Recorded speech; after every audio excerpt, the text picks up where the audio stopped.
Alsiger, who will be giving this presentation, and let me tell you a little bit about each of them. Rebecca holds a PhD in Instructional Design and Development from the University of South Alabama, with emphasis in the fields of educational psychology and technology, learning theory, and online learning methods. Her current research focus is on the application of gamification in online learning and as it relates to cognitive load and student interaction.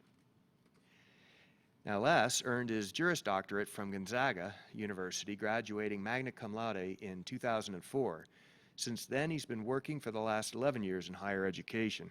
First at Eastern Oregon University, where he served first as the Director of Student Relations for online students, then as Director of Student Access and the Online Fire Administration degree.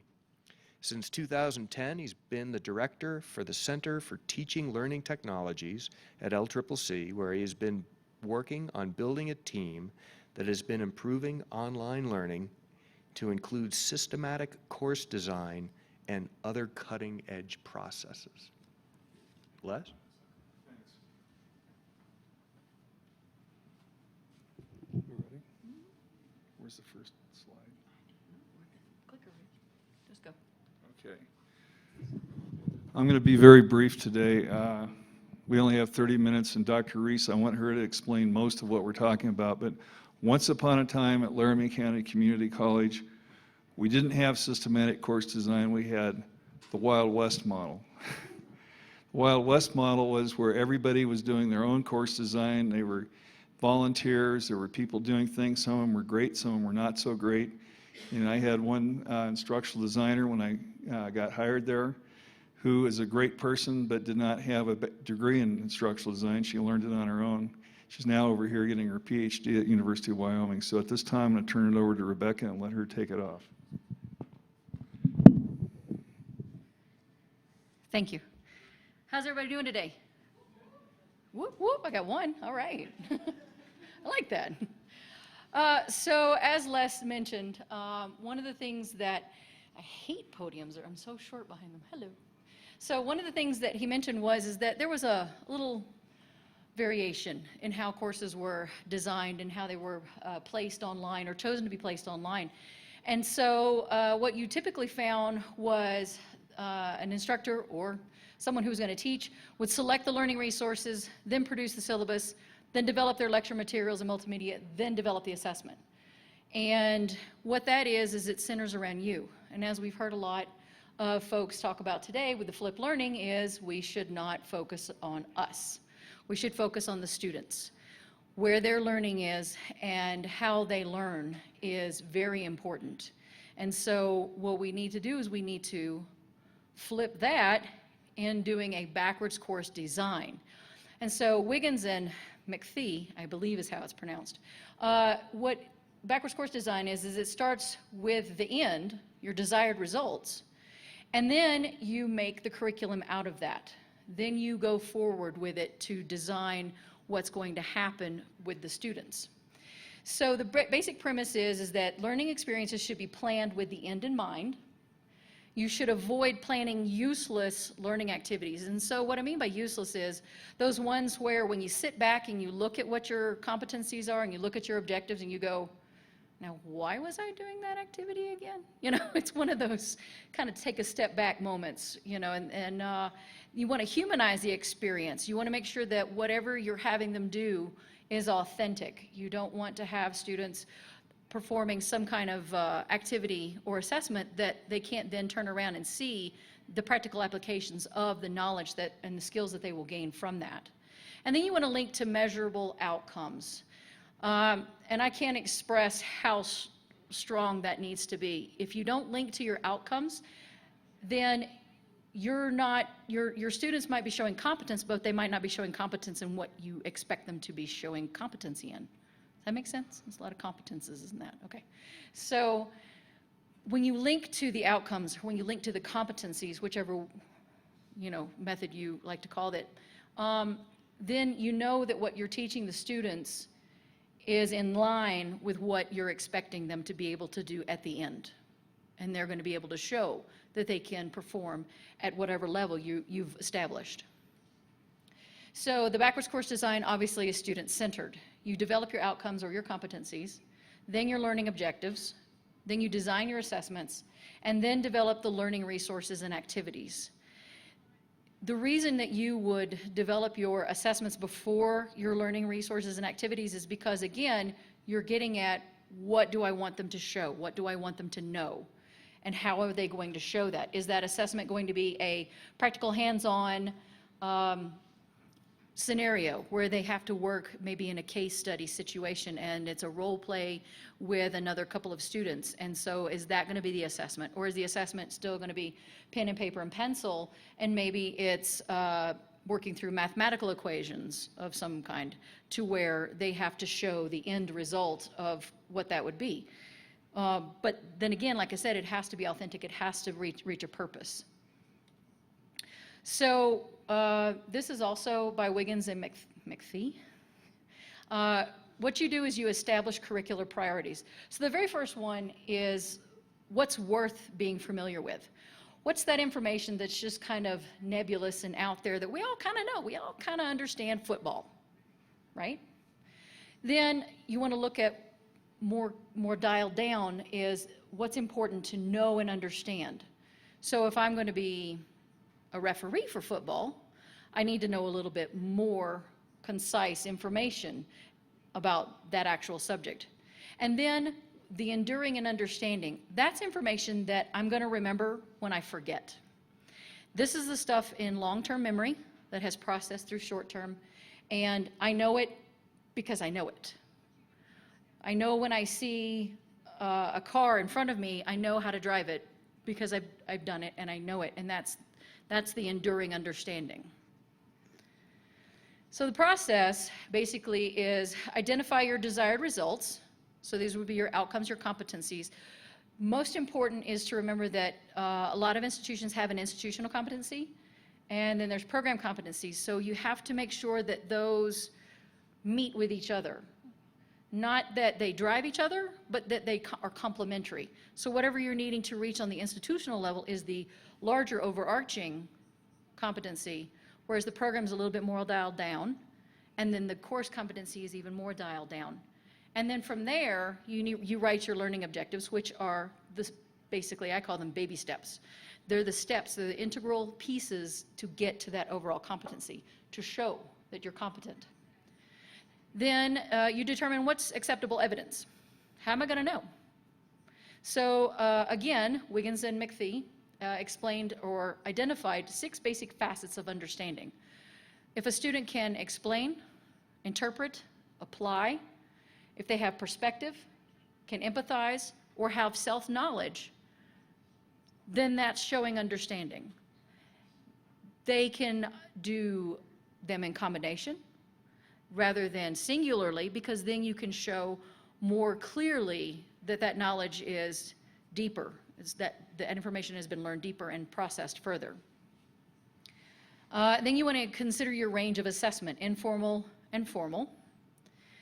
Then you want to develop the learning resources and activities. And so the questions you want to ask yourself are, what resources facilitate knowledge and skill acquisition? So what are the things out there that are going to best bring that forward to where I know when the students look at it, they're going to have the most opportunity to remember and to learn what's being given to them. So is it an audio? Is it an audio with PowerPoint? Is it a video? You have to really weigh out what you're trying to teach them. Then you want to look at what activities advance knowledge and skills. So again, what activities are you giving them to do that are not just in the middle and they're just performing them without actually showing and improving that knowledge or skill that you've tried to give them? And then is the overall design coherent and effective? When you move from one module to another, oftentimes, maybe if you're working with a publisher's materials, you'll see that if you look at it, there's like an integration between what they've done before and what they're doing there in the next chapter. You need to do the same thing in your class. Remind them of the prior knowledge that they got in the first module or the previous information, and then start the new information. So we have a couple of, there's a mouse somewhere. Ah, there's a mouse. So we have a couple of tools that we use in this. The first one is a course map. Now, these tools were actually here at LCCC, or being used by LCCC before I came in. They were tweaked a little bit to provide more of a coverage over what's happening. So, and it is kind of dark. It's hard to see for these here. Yeah, if you could. So the very first one that I have, thank you. The very first tool that I have faculty work through, and I do this with them, is a course map. And the course map is the overall competencies, objectives, and assessments that they are going to have their students participate in and their expectations of their competency at the end of the class. Thank you. So, for example, I have an EDFD class, and I'm going to go into the thing here, and I'm going to pull it up so you can see her. Nope, that's the wrong one. You can see her institutional competency was cultural awareness. Program competency was principle 3 for diversity and learning, and this is an education class. And then her course competency was recognize diversity within the classroom and community. So as you can see, we started larger and we complemented with what was appropriate next to it. And then all of these lovely little baby steps next to it are the learning objectives that they will accomplish or should accomplish as they go through to show that competency at the end of the class. The Common Course Assessment for this is an autoethnography project, and that actually is started at the beginning of the semester and continues out. And then discussion quizzes and school reform assignment. So you have your formal and your informal. The Common Course assignments, she's looking to be more of an informal assessment. And then the Common Course assessment is an actual, that's her formal assessment of how she's going to measure what they've done. So there we go. So then we're going to go to, I'll just pull it up this way, it's simpler. So then we go to an assignment map. And there's a little copy paste here. If you have identified your course competencies and learning objectives well, then the rest of this should come very easily. And so what we do from here is we actually identify the content topic or module topic, learning activities, any supporting elements, if there's rubrics, time on task, and then the interaction. So I'm going to pull up that EDFD assignment map again so you can see that. So that's always fun. So course learning objectives. So the very first one we saw was recognize diversity in the classroom. Competency. Then the learning objectives are identified. The module topic is diversity and multicultural education. So her main activities that she's going to perform are discussions, quizzes, and then, as you can see, she started the ethnography and then the other assignment. The supporting D2L elements, that is for the back side of the house. That's so that we know that we have to make sure that the discussion board is there and that it's working properly, that kind of thing. And then the rubrics, yes or no. That's for me to come back and to address with the faculty member and say, okay, let's look at that rubric. Now let's see how it is addressing what they're doing in this activity and how is it measuring what they're accomplishing. Time on task, that's another little housekeeping thing, in my opinion, very important. A lot of times when students are in an online class, there's this perceived notion that they have more time than in a face-to-face class. And oftentimes, faculty members can overload the students with too much to do.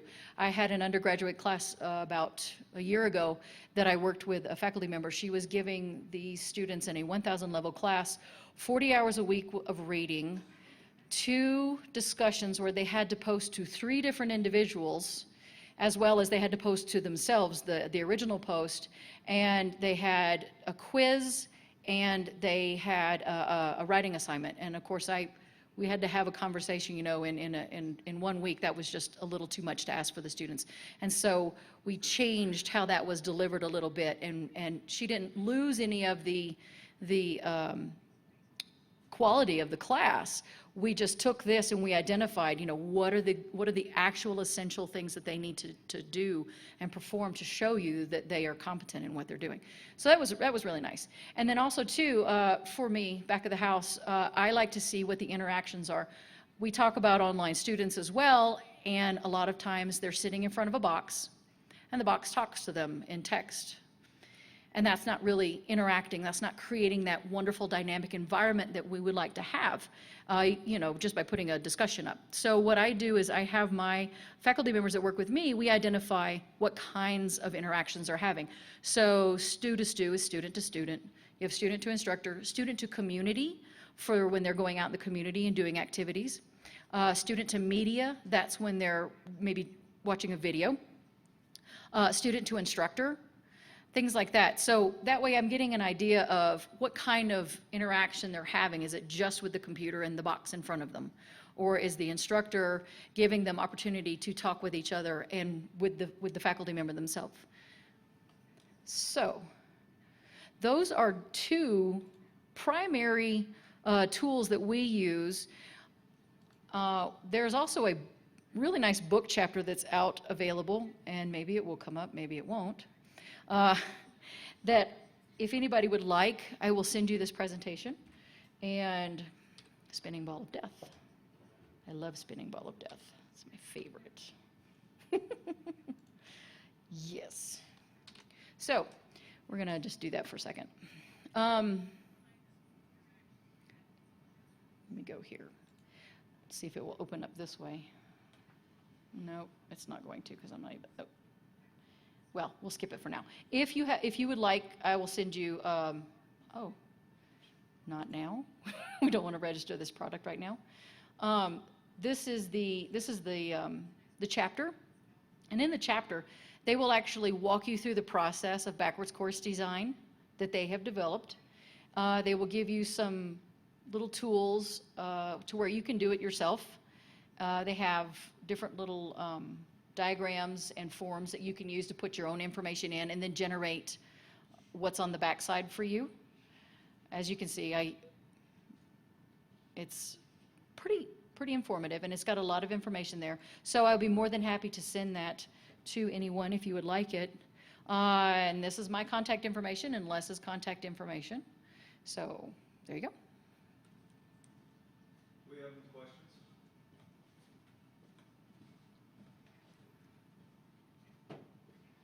Yes. So I came out of old school graduate school, right? Where in the humanities, where a learned professor worked on text with us. He didn't have assignment maps. He didn't have, right, and he's not an education specialist, which is what you guys are doing. And there's part of me that when I watch this, I'm exhausted.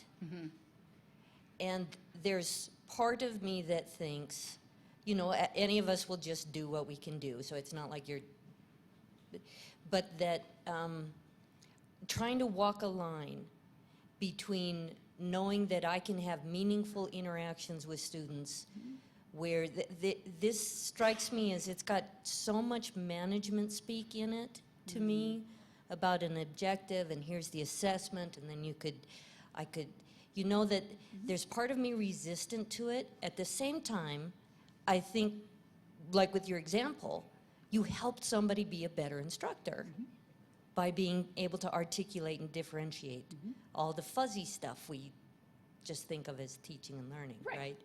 So I guess just wanting to ask for somebody who's not in education,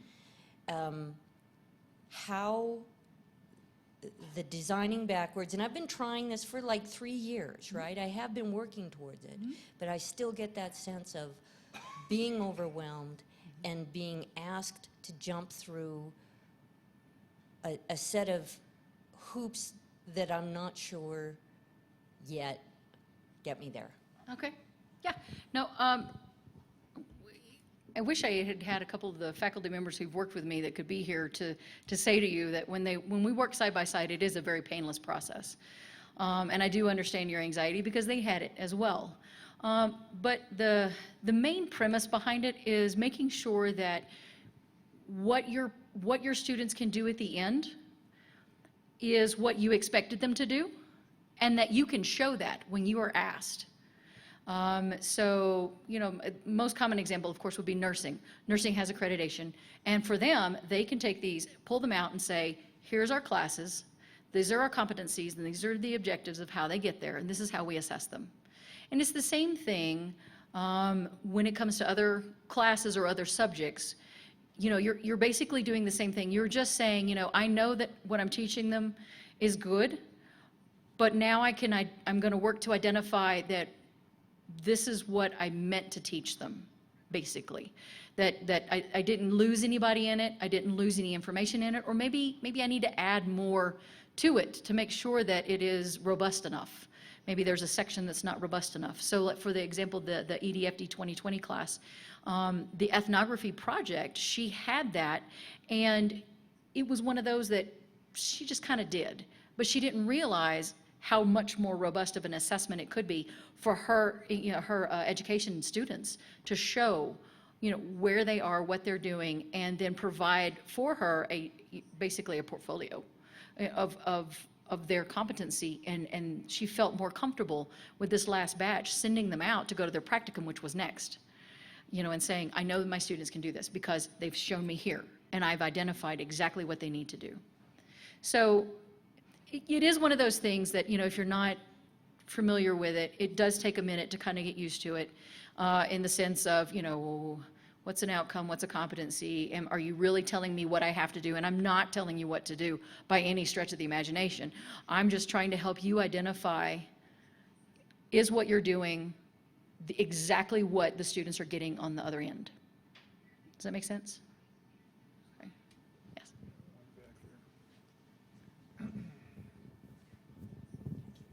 Hi, I'd like to have some clarification about the workload issues in an online class. How did one decide how long it was taking those students to do each of those assignments? And what kind of time commitment should you expect per credit hour from the student? Okay.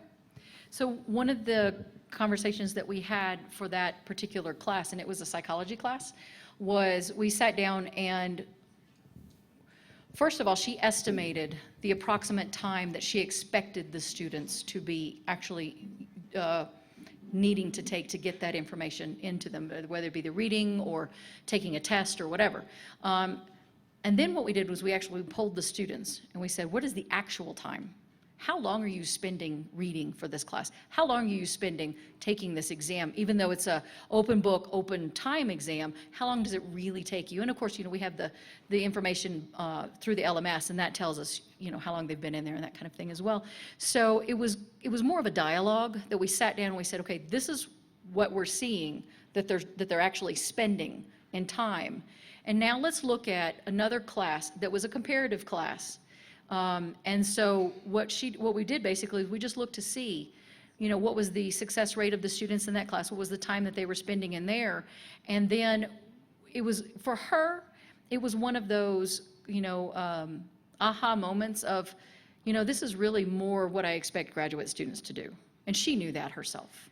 She knew that she was, you know, looking at these students to be 300 level or better. And so she took that step back herself and said, okay, but it just was me just sitting there and we were just, you know, comparing together and we were looking at apples where we could and, you know, peaches if we had to, because they would be, you know, so. Thank you. We have about one more question.